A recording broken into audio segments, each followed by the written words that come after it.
Hello everyone, this is Nathan Grayson with Kotaku, and today I'm bringing you a story from the new XCOM 2 DLC, Alien Hunters.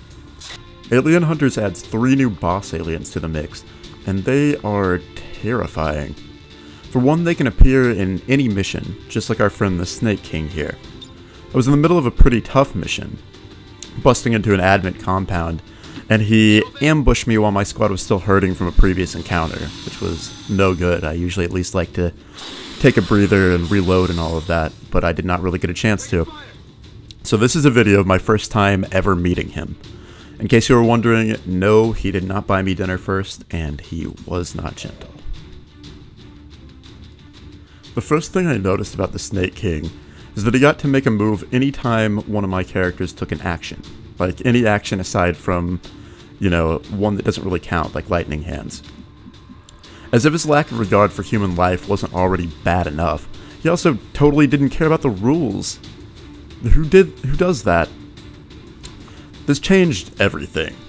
Overwatch, the move where you can put one of your characters on guard and essentially let them take a shot at an enemy during their turn, it ceased to matter. The Snake King would just move after I put a character in Overwatch mode, and usually immediately trigger it, all of which amounted to a regular shot but with an aim penalty, so it was worthless. He also really liked grabbing people and freezing them in blocks of solid ice. Just like real snakes, I guess. Basically, if you're not careful, this guy can render your squad helpless, like he did to my Grenadier, Kylo Ren's Russian son. I seriously thought he was dead meat. I was at a loss as the Snake King systematically dismantled my front line. It quickly became apparent that I'd have to change up my usual tactics. On the front side, I'd already run with a sharpshooter heavy squad, so a number of my units were out of harm's way.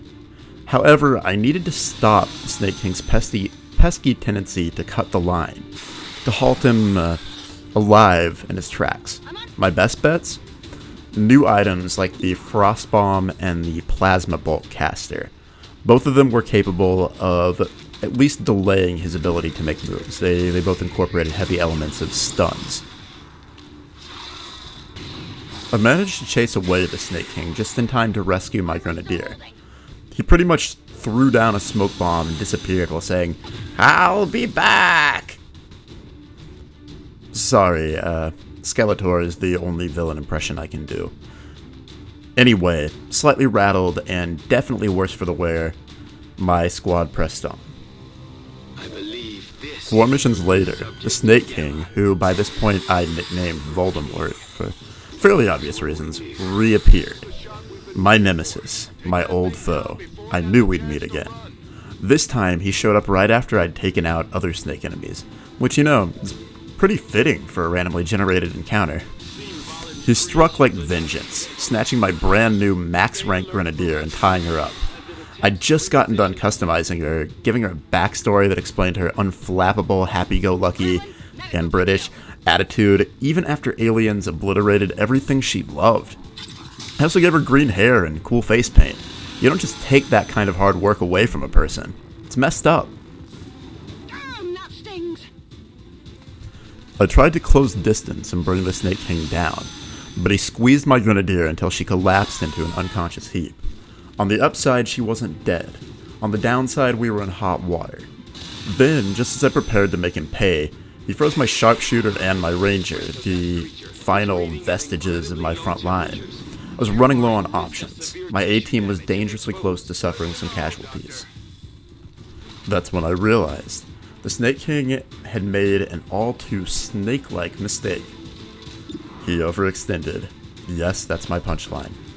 I had one remaining sniper, Gravedigger, take the shot. When I saw the achievement pop up on screen, I knew I'd won. Then I turned the Snake King into battle pajamas. Maybe not the best fit for XCOM 2's art style, but, a win's a win.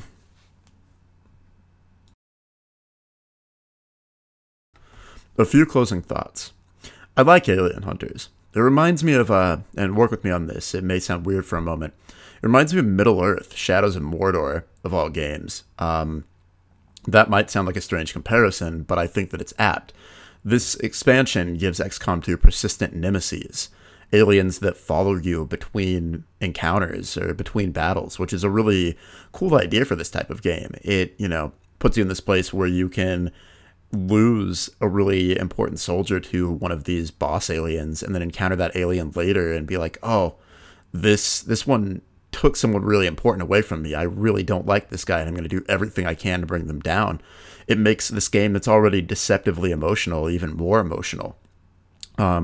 If they could, I'm really interested to see how this idea gets expanded on, whether by modders or Firaxis. They could maybe have the alien rulers return with new abilities or show specific wear and tear from your encounters.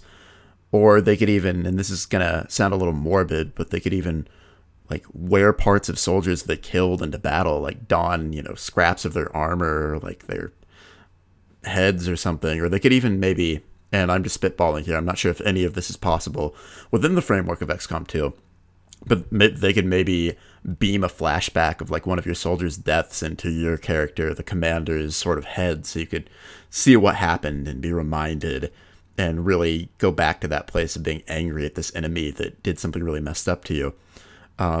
Again, I don't know if any of that would actually be possible, but I think that the precedent that Alien Hunters sets for future XCOM games and or mods is a very cool one.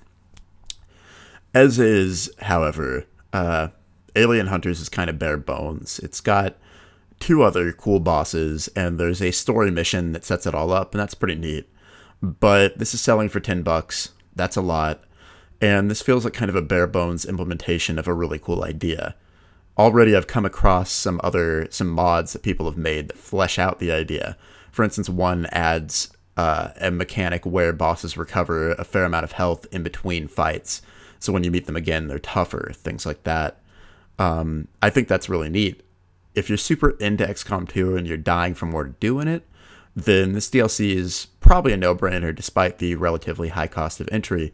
For everyone else, I recommend waiting to see what Firaxis and or modders come up with to expand on this idea.